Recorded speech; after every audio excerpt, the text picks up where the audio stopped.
I'm Tommy Gibbs, and thanks for tuning into my podcast. In this podcast series, I'm going to be doing a series called What's Your Story? And that's exactly what this is about. It's about people sharing with you and I their amazing stories. So many great stories out there, and we're going to get to listen to them. So stay tuned for my podcast titled What's Your Story? Here we go. Hi, I'm Tommy Gibbs, and welcome to my podcast titled What's Your Story? In today's story, we get to learn about JR Toothman.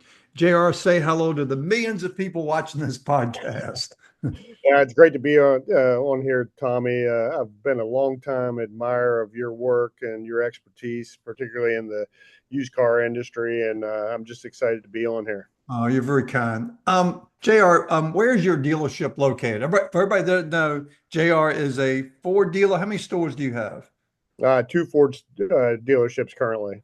Okay, you have two Ford stores, and do you have a standalone used car operation or not? Do you have one of those?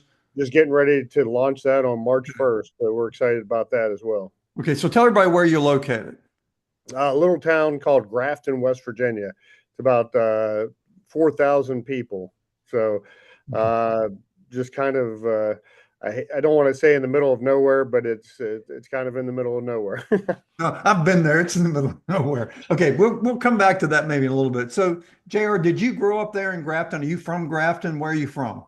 Yep, I grew up in Grafton, graduated high school here, and then strangely went to the University of Miami in Florida for college. Get out of here. Yeah, so I was a hurricane and had really no intention of getting into the automotive business. I figured that I would find my own way, that type of thing. And it was a situation where my father, who had had the dealership since 1967, they were struggling quite a bit at the time. And so I thought, well, I'll come back for a couple years and see if I can help them. You know, they've done so much for me growing up. And that couple years has turned into 30 years now. Wow. Hey, let's back up a second. So you went to University of Miami. How did you end up at the University of Miami? Let's go back to there. How did you end up there? I got a bunch of academic scholarship, and it was during basketball season. I think in my senior year, I was walking from one class to another. It was outdoor, and it was kind of sleeting and gray and that type of thing. And I thought, yeah, that sounds like a nice change of pace. So you headed out to the warm weather, and so you spent what, 4 years down there? Yes, sir. And that's when you came back home to kind of help with the business a little bit. Yeah, right after, like I said, it was right after I graduated. I assumed that I would come back and help for a couple years and see if I could do anything because my dad was in a pretty tough financial position as far as at that point with the dealership, and so I just kind of wanted to pay it forward to them for what they'd done for me, and then. Like a lot of us find out, it kind of gets in your blood, and you find out that you can make a difference, and Yeah. that's kind of where the story started. What year was that you came back to the store off? What year was that? 94, So 1994. your dad, let's talk about your dad a second. How did he get started in the business and roughly what year did he get started? It's actually a great story. He was working for U.S. Steel in Pittsburgh, and he was a cost accountant for U.S. Steel, Okay. and they were so big at that point that he said, I think if I didn't show up for work for 2 months, nobody would have really noticed. Sounds like the federal government, but I didn't say that. Great. Exactly. That's how he felt. And so my mom's brother had the Ford dealership in the little town that I'm in Grafton. And he was getting ready to move over to the Eastern Panhandle, which is close to Washington, D.C., and started another dealership. So he approached my dad and he said, if you would want to buy the dealership and the house that I live in, and I think he bought the dealership and the house for $27,000 back in 1967. Which he had to borrow most of that because just a few years out of college, when he first became a dealer, I think he was 23 years old. He became the Wow. dealer, and he had no idea what he was doing. Wow. Do you have brothers and sisters? I've got two sisters, neither that are involved in the car business. Okay. Now you have children, right? You have children? Yes, sir. I've got a son in law school and a daughter in graduate school. Wow. So let's go back a little bit. You came back into the business. What were you doing when you first came back in 94, whatever it was? When you came back, what were you doing in the store? How were you helping out? Just selling. We had probably one or two other salespeople, and I would sell. And kind of my way of helping out, or what I felt was helping out, I took a salary of $1,000 a month, which I remember the checks would net out for 382 every 2 weeks. And I didn't take any sales commission. And some months I would sell 20, 25 myself, which was a big part of what we were selling at the time. But that was kind of my way of helping out the Sure. business and that type of thing. So I worked in sales directly pretty much out of the gate. So what was your progression from that? How did you start to do more of the, I guess, the leadership skills of running the store? What was your progression? What'd you do next? Well, we were kind of so small and so I don't want to say backward, but still old school. We were still, which I know has come full circle now in some of the bigger dealership groups, but we were doing everything from cradle to grave. We would sell the car, we Yeah, would do all the paperwork, finance, that type of thing. sure. And what we found was that our by that point, a lot of times the salesman was worn out of the whole process. So at that point they were printing out paperwork. They were not selling any F&I product or taking advantage of that opportunity. So that was kind of the evolution where I saw, well, we're missing out on a lot of opportunities. So within a couple years, I kind of put myself into an F&I position as we grew our sales staff and started, capitalizing off some of the income opportunities in that department. When you were doing F&I, did you go to an F&I school or you just kind of learned it on your own? No, I can't remember the exact, but it was one of the providers that we were selling some of their products. They Yeah. sent me to a F&I school for like a week or two in Richmond, Virginia. And it Okay. was very valuable because it was stuff that I had never been exposed to, different word tracks that were very valuable. And so that was kind of the beginning of where I saw the possibilities in the business. Now, at some point, you obviously must have moved out of F&I into something else. What was the next progression from F&I? Just well, at that point, I after we'd started to grow the business a little bit, we were just at that point coming into the internet age where the internet was not just something that people used as a novelty, but it was becoming part of their daily life. And I think in my mind that I knew that that was our way in a small area to be able to capitalize on a much bigger market, because I couldn't, I can't change the population of where I am or the uh, exact area around me. But if I expand that market, then I can expand my business. So I jumped full fledged into that. We had a website back before most people even thought about having a website. It was pretty rudimentary. I had a local guy build it. Uh, and it just had maybe single pictures of every individual car and that type of thing, but we jumped into that, from the get go. And I think that we saw that we could expand our market tremendously with that. Was that around the year 2000 or somewhere around there? Is that probably when that started to happen? It might even have been pre Okay. 2000. Like I said, we were, a lot of times I was still logging in on AOL and that type of thing. Yeah. Yeah. That buzzing, I can hear that buzzing sound there. Yeah. Um, now, so at some point, then you personally took over this whole operation. When did that happen? I mean, my dad, he was, I mean, the best thing I will say, and I don't know that I would have the patience or the, um, to allow me to do to allow somebody else to do what he allowed me to do, because he allowed me a lot of rope to hang myself with, make a lot of mistakes, try new things. Even if he had tried them before, he wanted me to kind of experience what that felt. He Wow. wasn't going to say I told you so or don't do that, that type of thing. So that mentorship in its own right was probably one of the most valuable things that made me grow, because I wasn't afraid of making that fatal mistake. That's hard to do as a parent that's kind of started this whole gig. It's very difficult, and I've seen it a lot of times in other situations where, uh, in particular, like I said, when there's a parent involved, the father putting the thumb down so much Yeah. that they never really blossom or grow to what they're capable of. So you've been running the store now for how many years roughly that you've been really fully in charge?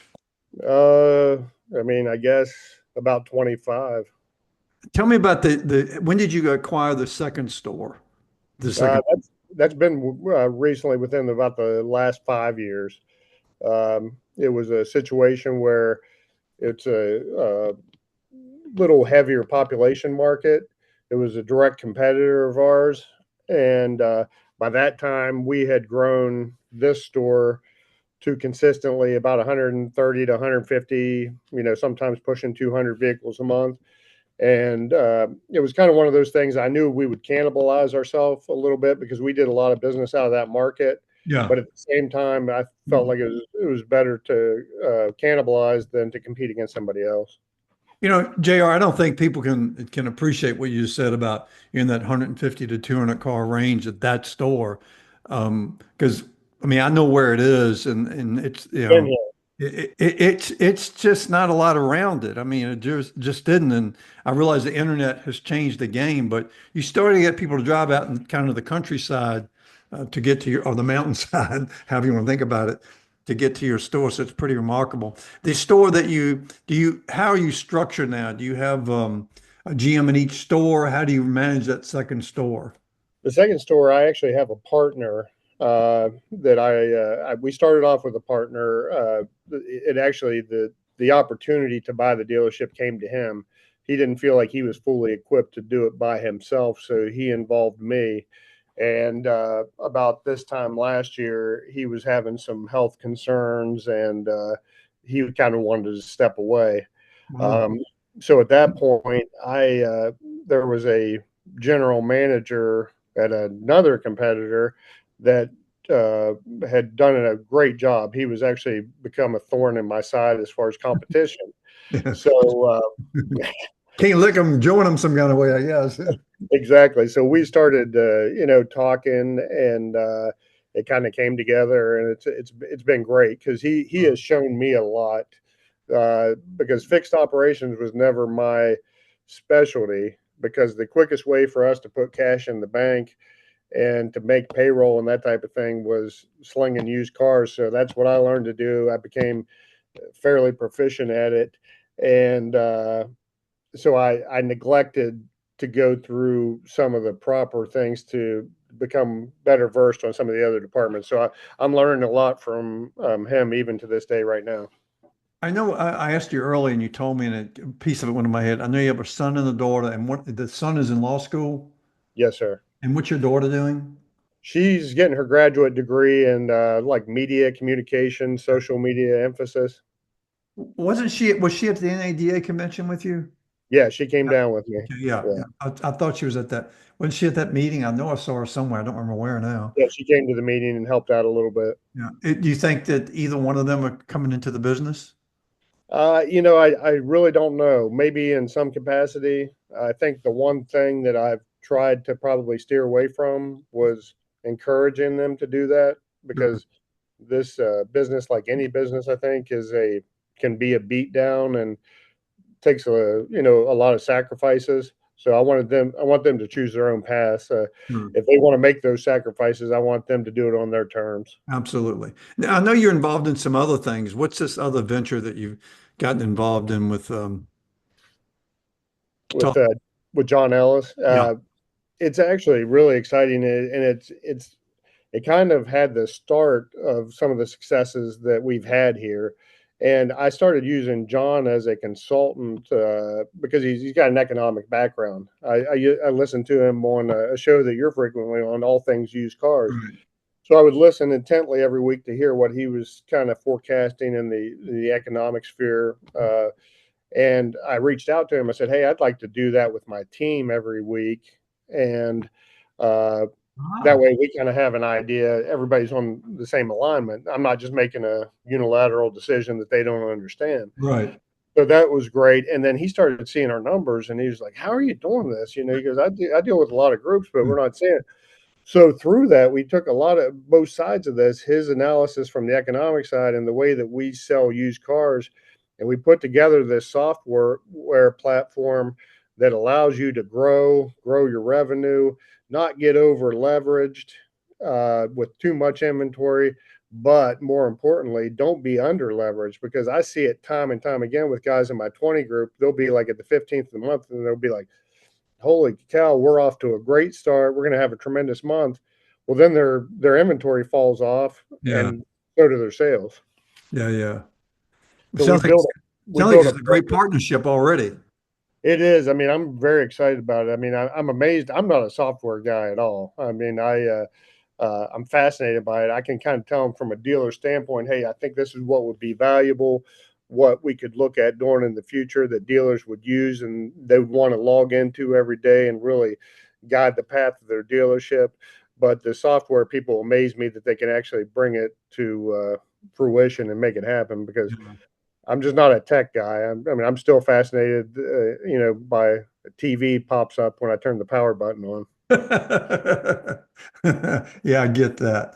Um, so what do you see your growth in future being like? Do you intend to buy more dealerships? Is that kind of in your plan, or are you just trying to perfect what you have? What's your growth plans? Uh, I That's an interesting question, because I did have, and I still have a minority partnership ownership in a dealership down in Virginia, and I learned a very valuable lesson from that. It was too far away for me to put my thumbprint on it the way I wanted to, and I, I I had some growing pains with it. It just uh, it was difficult staffing it the way I wanted to. Different market. I looked at it on a map, did the demographic studies, thought that I knew what I was looking at, but every market's a little bit different and unique. And so I got some valuable knowledge from that without costing me a lot of money. Walked away from it, still profitably, but learned a lot of lessons from it. So I'm not saying I would never look to grow again, but I know better now what to look Sure. for when those opportunities arise. So you're not opposed that if something came available that was geographically worked for you or the right type of partnership, you would take a shot. 100%. And Yeah. that's like I was telling you at the beginning, we're just getting ready to launch a satellite location, Right. which is closer over to Morgantown, where West Virginia University is. Gives us a better population base, that type of thing, nice traffic patterns. And we feel like we can duplicate on a smaller scale a lot of the success we've had here with. I've always thought of this business, and that was the one thing at the origin of the internet.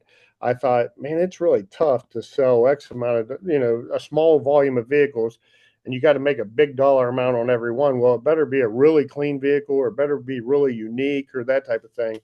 But if I can sell commodity vehicles that I can still get my hands on, give everybody a really fair price, and do that over and over and over Keep and them over, turning. Yeah. then I can keep Yeah. the bills paid and put a little bit in the bank. Sure. JR, we know everybody that's listening to this, everybody that knows you knows your passion for this business. What do you do for fun outside of the business? Um, I love sports. I mean, I'm a huge sports guy. A lot of my social stuff revolves around football season. I love to go to games, watch games, that type of thing. I'm in a state of mourning now that the Super Bowl has occurred, and but that'll once March Madness comes around, then I'll be okay again. So, Now, but is Miami your team still? Is Miami your college team? always, yeah, Yeah. yeah. Yeah. Miami and the Steelers. Steelers. And obviously, it's interesting you brought that up. We're close to WVU. We've done a lot and had a lot of success with breaking into NIL opportunities with the athletes from WVU. Yeah. I've done a lot with the football team in particular, but several of the female teams, and that's great exposure, because when you get some of these younger kids, their exposure to their social media audiences is way different than what ours is. And we Sure. found out, some really great people and unique individuals that have their own interesting stories, and it's fun to hear them tell that. Absolutely. Do you have any connection with Marshall University? Or is that just too far away from you? Not, yeah, it's about 3 hours away. I mean, I know a lot of people that are associated with it, particularly in the southern part of the state, but yeah, it's about 3 hours away. I know you know the Marshall story. The guy that was the head football coach at Marshall who died in the crash, Rick Tolley, was my junior college football coach. He was an assistant on that team. So I've always felt connected to Marshall just because I knew him and he coached me. Yeah, there's a gentleman that was on that plane as well. That's from Clarksburg. He was an All-American defensive back at Virginia Tech, Frank Loria, Oh yeah, oh yeah, oh yeah, yeah. and he's from just up the road here, and he was a part of that as well. JR, I'm going to conclude this right now because I know you got work to do, but I want to thank you so much for spending some time with me. Anything else you want to share with the millions of people watching this? No, I appreciate the opportunity to talk to you, and like I said, not to, and you didn't pay me to say this or anything, but I've just always admired your insights on the car business. There's nothing smoke and mirrors about it. It's just good old fashioned logic and putting it to use. And a lot of the messages that you taught my team years ago are still inherent to me. And one thing you told me, and I've told people a lot of times, and I've said it a bunch of times in 20 groups, they're like, we don't understand how your used cars operate. So, and I said, I'm in used cars. Like that's my baby. I'm Yeah. a piece of it. So if a vehicle gets hung up in the shop, I can make that call and say, hey, we need to get it facilitated. We need to keep moving forward, that type of thing. I still think a lot of dealers look at a used car department as like just an offset of their new car department. They have to take trades, that type of thing. They don't look at it as the pure profit opportunity that it really is. Yeah, you show me a dealer or general manager that is absorbed with used cars and kind of really keeps their heart and soul involved in it, and I'll show you a really profitable store. It's dangerous a lot of times just to turn that department over to someone. So the more involved the dealer is without without over managing it. But the more involved they are to make the decision, like you were just talking about, you got a car hung up and you create some action on it, the better off they are. Jerry, once again, I want to thank you so much. You're awesome. Go West Virginia. Oh no, I'm sorry, go Miami. Go Mountaineers, go Miami. I appreciate it. Thank you, JR. Have a great Thanks day. so much, Tommy. See you. You Bye. too. There you have it. JR Toothman. What a cool story, huh? Look, if maybe you or maybe someone you know has a great story to tell, please reach out to me, share the information with me, and we'll get them on the show. I really do appreciate you taking the time to watch my easy for me to say, I know, my podcast. I'm really grateful for your friendship and your support. Again, if you know somebody or maybe you would like to be on the podcast, just let me know. Again, thanks and have a great day. See you. Bye.